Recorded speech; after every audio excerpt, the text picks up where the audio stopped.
తెలంగాణలో లోక్సభ ఎన్నికల హడావిడి ఎక్కువగా ఉంది. అయితే బీఆర్ఎస్ కు పులి మీద పుట్రల ఎమ్మెల్సీ ఎన్నిక కూడా కొత్త టెన్షన్ పుట్టిస్తోంది. ఉమ్మడి మహబూబ్ నగర్ జిల్లాలో ఎమ్మెల్సీ ఎన్నికల పోరు రసవత్తరంగా మారుతోంది. ప్రధానంగా కాంగ్రెస్, బీఆర్ఎస్ మధ్య పోరు కేంద్రీకృతమై ఉన్నది. అసెంబ్లీ ఎన్నికల్లో పరువు పోగొట్టుకున్న గులాబీ పార్టీ ఎమ్మెల్సీ ఎన్నికల్లో గెలిచి పోయిన పరువు నిలబెట్టుకునేందుకు విశ్వ ప్రయత్నం చేస్తోంది. అధికార మండతో కాంగ్రెస్ బీఆర్ఎస్ తో చెలగాటమాడుతోంది. ఇటీవల జరిగిన అసెంబ్లీ ఎన్నికల తర్వాత బీఆర్ఎస్ పరిస్థితి ఇబ్బందికరంగా మారింది. ఒకప్పుడు వెల్లువలా చేరిన వారు ఇప్పుడు ఎవరిదారి వారు చూసుకుంటున్నారు. ఇలాంటి పరిస్థితుల్లో స్థానిక సంస్థల ఎమ్మెల్సీ ఎన్నిక వచ్చిపడింది. బీఆర్ఎస్ ఎమ్మెల్సీగా ఉంటూ కాంగ్రెస్ తరపున పోటీ చేసి గెలిచిన కసిరెడ్డి నారాయణ రెడ్డి రాజీనామాతో ఈ ఉప ఎన్నిక వచ్చింది.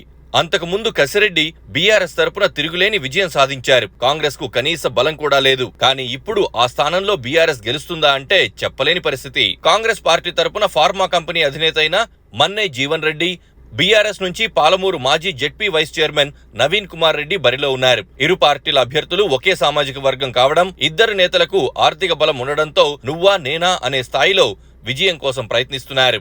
మన్నై జీవన్ రెడ్డి నిన్నటి వరకు బీఆర్ఎస్ లో ఉన్నారు. ఆయన సిట్టింగ్ ఎంపీ మన్నె శ్రీనివాసరెడ్డి సమీప బంధువు. ప్రస్తుత పరిస్థితుల్లో కాంగ్రెస్ కు సంఖ్యాబలం తక్కువగా ఉంది.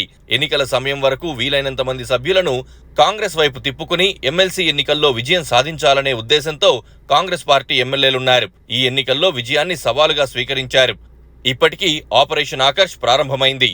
ఉమ్మడి మహబూబ్ నగర్ జిల్లాలో స్థానిక సంస్థల ఎమ్మెల్సీకి సంబంధించి 1439 మంది ఓటర్లున్నారు. ఇందులో 832 మంది సభ్యులు ఎంపీటీసీలు, జెడ్పీటీసీలు, ఎంపీపీలు, జెడ్పీ చైర్మన్లు ఉండగా 449 మంది మున్సిపల్ కౌన్సిలర్లు, 14 మంది ఎమ్మెల్యేలు, ఇతర సభ్యులు ఉన్నారు. వీరంతా ఎమ్మెల్సీ ఎన్నికల్లో తమ ఓటు హక్కు వినియోగించుకుంటారు. గత ఎమ్మెల్సీ ఎన్నికలను పరిశీలిస్తే 900 మంది బీఆర్ఎస్ కు చెందిన సభ్యులు ఉండగా కాంగ్రెస్ కు అప్పట్లో 218 మంది మాత్రమే ఉన్నారు. బీజేపీకి 35 మంది ఉండగా ఇతర పార్టీలకు చెందిన వారున్నారు. ఈ రీత్యా ఈసారి బీఆర్ఎస్ అభ్యర్థికే విజయావకాశాలున్నాయి. కానీ సంఖ్యాబలం గులాబీ పార్టీకి ఉన్నా సభ్యులను నడిపించే నాయకులు లేకుండా పోయారు. గత అసెంబ్లీ ఎన్నికల్లో జిల్లాలో 14 అసెంబ్లీల్లో 2 స్థానాలకే ఆ పార్టీ పరిమితమైంది. దీంతో జిల్లాలో ఎమ్మెల్యేల సంఖ్య కాంగ్రెస్ కు అధికం కావడంతో స్థానిక సంస్థల సభ్యులు అధిక శాతం ఎమ్మెల్యేల మాట వింటారని భావిస్తున్నారు. నియోజకవర్గంలో ఎమ్మెల్యేల మాటపైనే సభ్యులు ఉండే అవకాశం అధికంగా ఉంటుందని చెప్తున్నారు. ఇప్పటికే చాలా మంది స్థానిక సంస్థల సభ్యులు కాంగ్రెస్ వైపు తరలివస్తున్నారు. ఇదివరకే మహబూబ్ నగర్ లో మున్సిపల్ కౌన్సిలర్లు కాంగ్రెస్ పార్టీ అభ్యర్థికే మద్దతుగా నిలిచారు. దాదాపుగా ఆ నియోజకవర్గంలో కాంగ్రెస్ వైపు చూస్తున్నారు. కొడంగల్ బీఆర్ఎస్ కు 10 ఓట్లైనా పడడం కష్టం.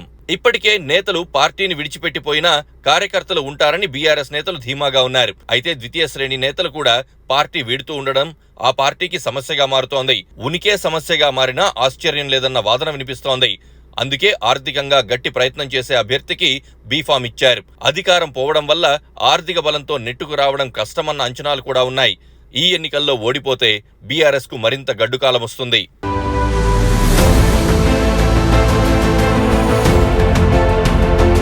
Please subscribe to KTV Telugu. KTV Telugu channel.